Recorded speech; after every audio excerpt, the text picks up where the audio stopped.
Everyone, it is January the 28th on Read Through the Word, and we meet a new person who has happened upon the group, and he has sat quietly and allowed himself to endure.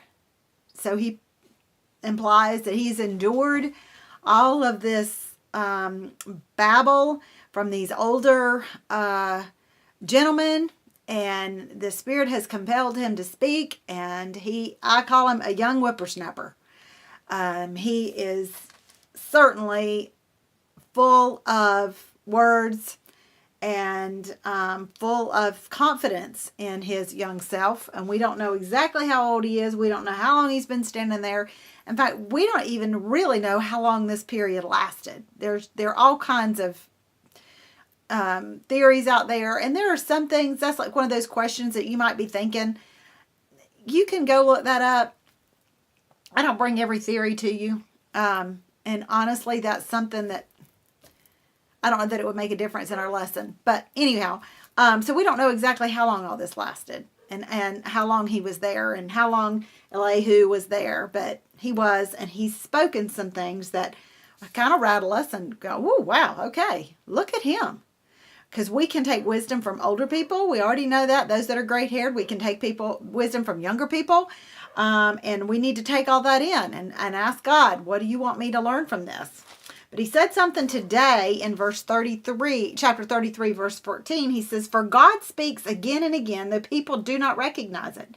He speaks in dreams and visions at night when people are deep in sleep. When deep sleep falls on people as they lie in their beds, he whispers in their ears. He terrifies them with warnings." Hello.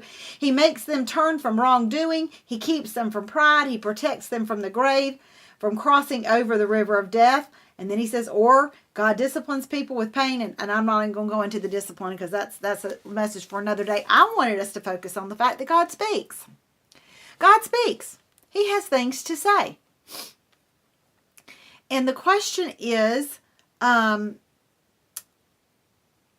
don't we recognize it? And recognize here in this Hebrew means to regard with watchful care.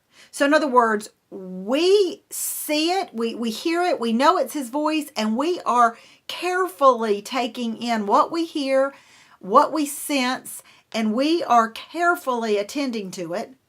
And knowing what to do next with it, right? That's what that's implying, is we recognize that voice. Well, the question is not does he speak, because he does. The question that I get all the time is how does he speak? And we have right here ways that he speaks. You mean he still speaks these ways? In my humble opinion, yes. Yes, I do, and you may just throw me all under the bus and say that I am wonky and turn me off and never watch me again. That's your choice. But I do know how the Lord speaks to me personally. He speaks to me in visions. I do see, and I don't mean prophetic visions like the end times, but I can be sleeping and I see things.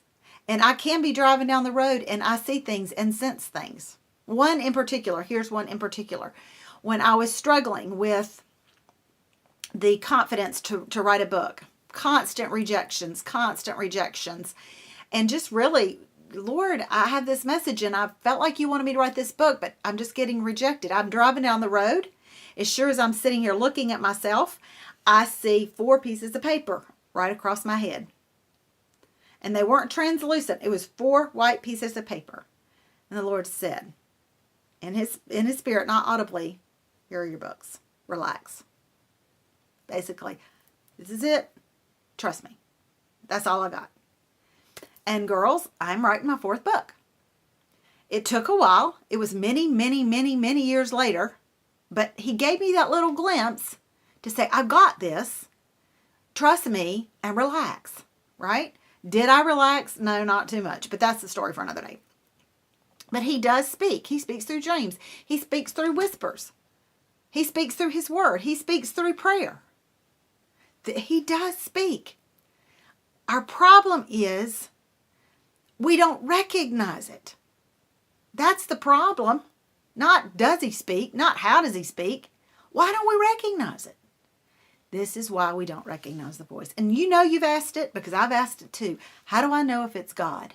How do I know if it's the Spirit speaking to me? How do I know? This is how you know. This is how you know. You recognize somebody's voice. You recognize the voice that you know. I know you're going, wait a minute. How do I know it's him? I recognize the voice that I know, but how do I know it's him? It's kind of like that Who's On First, Abbott and Costello. You recognize the voice that you know. And you know the voice that you spend time with. Right? I've given this analogy so many times. In the olden days, when they used to have the phone on the wall, and you used to have to dial the number, I knew when my best friend was calling me. There was no caller ID. There was no picture, no nothing. But when she picked up that phone, when I picked up the phone and she said my name, I knew it was her. Why? How did I know that? Because I had spent time with her. How do I know when my husband is talking to me as opposed to my son? Because I spend time with them. I know their voices. I know my daughter's voice. When they were little and they were somewhere and they were screaming out mama, I knew that they were calling me.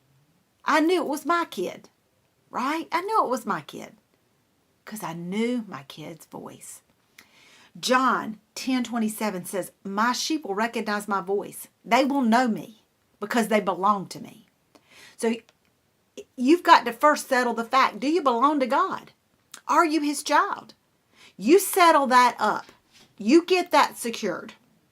Then you start sticking your nose in this word every day. And I promise you, by the time we flip this Bible and we're over here, you're going to know him greater than you knew him when we're right here.